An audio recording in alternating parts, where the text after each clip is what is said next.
Doors. Let's talk about doors. No, I'm deadly serious.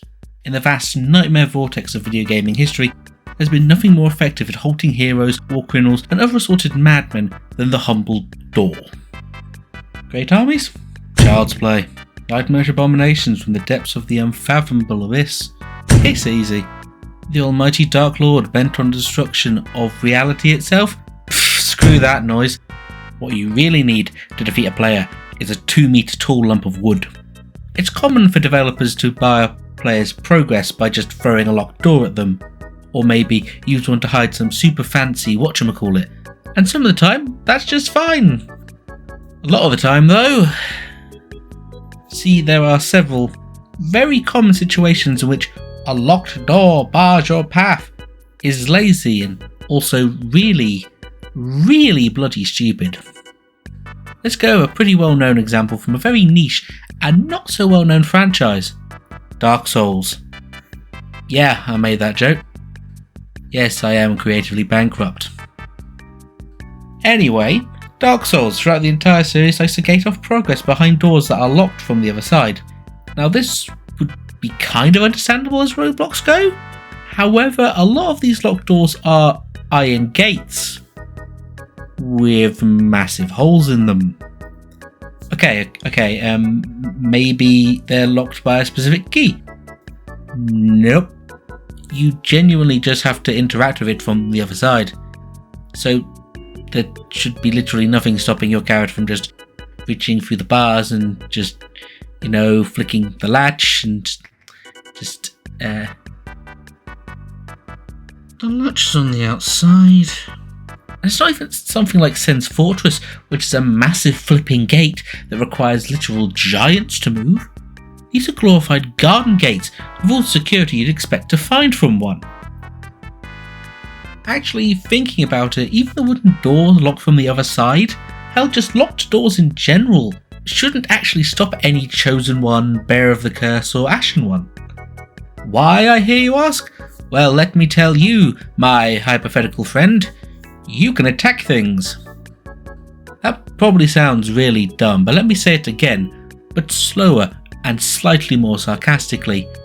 You can attack things.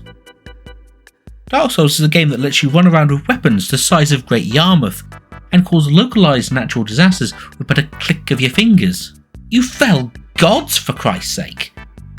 Yet, this franchise expects me to believe that these titans among men, these beings of unfathomable power, are less durable than an iron latch and a bit of rotten wood.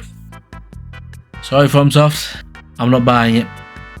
Actually, let's rewind a bit to keys, because I've just realised how daft the whole thing is. Resident Evil is full of doors that won't open unless you have a specific key. Armour key, sword key, heart key, Allen key. Whatever, the issue is that other than having a fancy doodad at the end of them, they're just keys. Basic ass keys. The kind of keys they've probably been using since the Victorian era.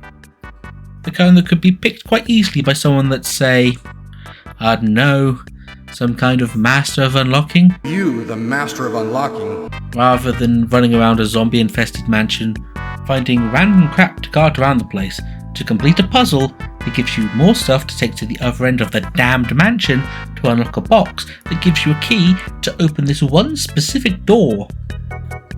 Sadly, there is no master of unlocking, so this puzzle is what we have to do, I guess.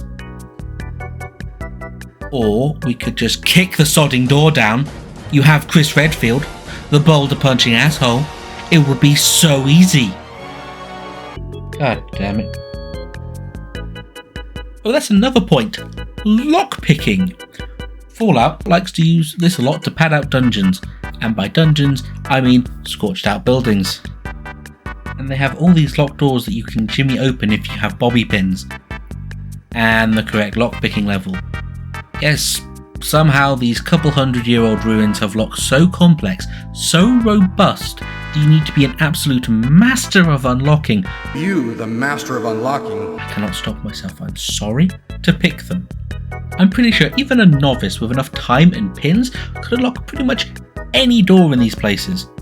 There's also the fact that you're probably carrying around enough explosive devices to reenact the bombs dropping and completely level what's left of the city block.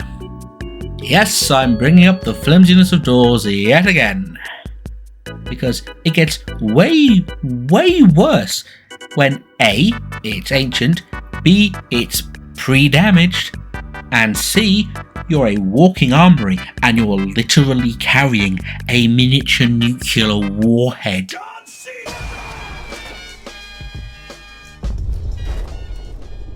A half-broken door in a burnt-out office building in the post-apocalypse should not be able to impede you in any meaningful way.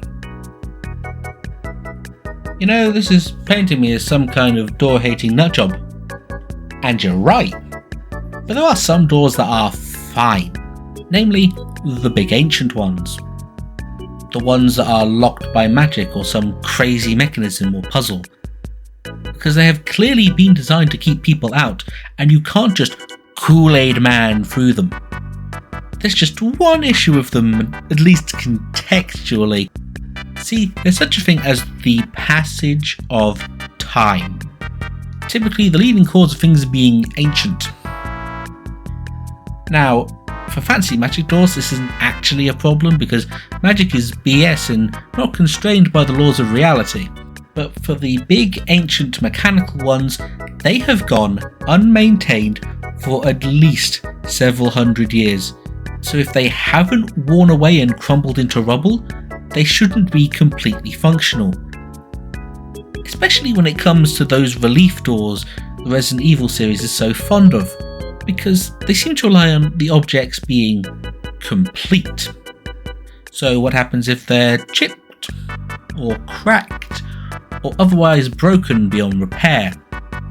Well, they're definitely blocking progress now, unless you have heavy ordnance, obviously. And that's just the answers of the door problem. Blow them up. Metroid was right all along. And that is the video. Congratulations, you just listened to me rant about doors for 7+ minutes. Well done. If you enjoyed, please leave a like, comment, and maybe subscribe so you can listen to the continuation of my descent into madness. Until next time, I am the Resident Gremlin and I really hate doors.